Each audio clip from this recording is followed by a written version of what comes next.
ours who's been sort of checking out our content, and she's just been diagnosed with PCOS, polycystic Mhm. ovary, and Mhm. said, I have kids because I'm really worried that this might affect my chance to have kids. Yeah, so PCOS is also incredibly common. It's the most common endocrine condition of reproductive age women. So polycystic ovarian syndrome. Again, we'll have to make a video about this because it's so much to talk about. It's a hormone imbalance that usually leads to like higher, levels of testosterone or testosterone symptoms, which can include like acne, facial and body hair, and it can also affect ovulation, how often you release eggs from your ovaries. That can throw off your periods, make them, go missing or become very irregular. And it's also very highly associated with what we call metabolic conditions like high cholesterol, diabetes, and pre-diabetes, and high blood pressure. So it very, very often affects many parts of someone's health. So it can affect fertility because if you are not ovulating regularly, obviously, if there's a month that you don't release an egg, you can't get pregnant that month. So it is a common cause of fertility issues. Not everyone with PCOS has fertility issues, for sure. Someone can have PCOS and actually ovulate pretty frequently and pretty regularly. So it's only if someone's like missing a lot of, periods, has been trying to get pregnant and then, hasn't been successful, within like a few months, like we would say, go see like a fertility specialist. There's a different system in the UK, but, usually we would say like if you are skipping periods right off the bat, just go see the fertility specialist. So you don't have to wait like a full year. Like, normally, before we refer someone to see a specialist, we say like, well, try on your own for like, 6 months, a year, depending on how old you are. If you're missing your periods, you don't have to like wait. Like you can, don't pass go, like go right to the specialist just to kind of get tested and talk about different options. We will say it actually, of all the things that cause problems getting pregnant, PCOS is actually one of the, more straightforward ones to treat because you have plenty of options to, get someone to release those eggs. So there are plenty of eggs. That's why the polycystic ovary like appearance, they have lots of these little follicles ready to go. You just need to trigger them to release. And so there's a lot of different medications and things that can be effective for that. And if it really sort of reassures anyone watching this, I have PCOS. Oh, yeah. Yeah, so I've had lots of laser therapy to my face to try and get rid of all of the hairs, Mhm. and it's really, really scary when you're told that. Mhm. I actually have lots of, um, so my hormone profile isn't so awful, and actually, Mhm. I didn't have that many cysts. It was just that I Mhm. had periods, so it's a bit Mhm. of a misnomer that you have to have cysts to have PCOS Yeah. Yeah. cysts, and I've had 3 children. It did take me a little bit slower to fall pregnant, Mhm. but it's all about sort of being really great with your health and your diet, and I've Mhm. always maintain a healthy weight.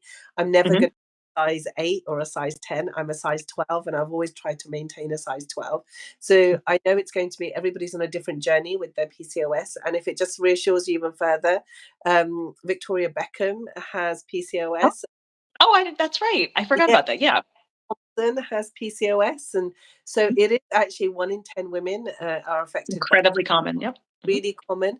And there are real clear guidelines in NICE. So if you Google NICE PCOS, there are guidelines of what can be offered to you and what you should be entitled to. So always use those to advocate for yourself. So, and I Mhm. back up everything Dr. Karen has said as well. Yeah. Um, And actually you bring up a good point about the just kind of general like lifestyle care and like, like nutrition. Because someone, like there's sort of this, there's a lot of myths about PCOS. Like one is that you have to have polycystic ovaries. You don't. It's a terribly named condition. Like it's just horrible. Like I put in my book, Name for it. nothing about PCOS seems to make sense, including that you don't have to have polycystic ovaries to have PCOS. But the other is that, a myth is that everyone is obese, like, you have to lose a certain amount of weight. And like, that's absolutely not true. So, there's people with what we call slim PCOS who, clearly should not be losing weight. And we never say like, you have to lose X pounds. It's never about that. It's about health. Because we think that the insulin and the diabetes and blood sugar part actually plays a role. So, sometimes it's just a matter of like seeing a registered dietitian and just kind of adjusting like kind of the like, like glycemic profile and things and that can maybe help with your insulin levels. That might help to regulate your period. So there's a lot of that, just about being like healthy and aware of your overall health, rather than, like in the past, I think even, doctors for sure were like way too focused on numbers on a scale, and that was not helpful. So yeah, it's about overall well-being and health. So. And that I think is a really key point, because what people always worry about is that they look for PCOS in bigger people, but Mhm. actually the healthy or slimmer looking people, if I can say that. Mhm.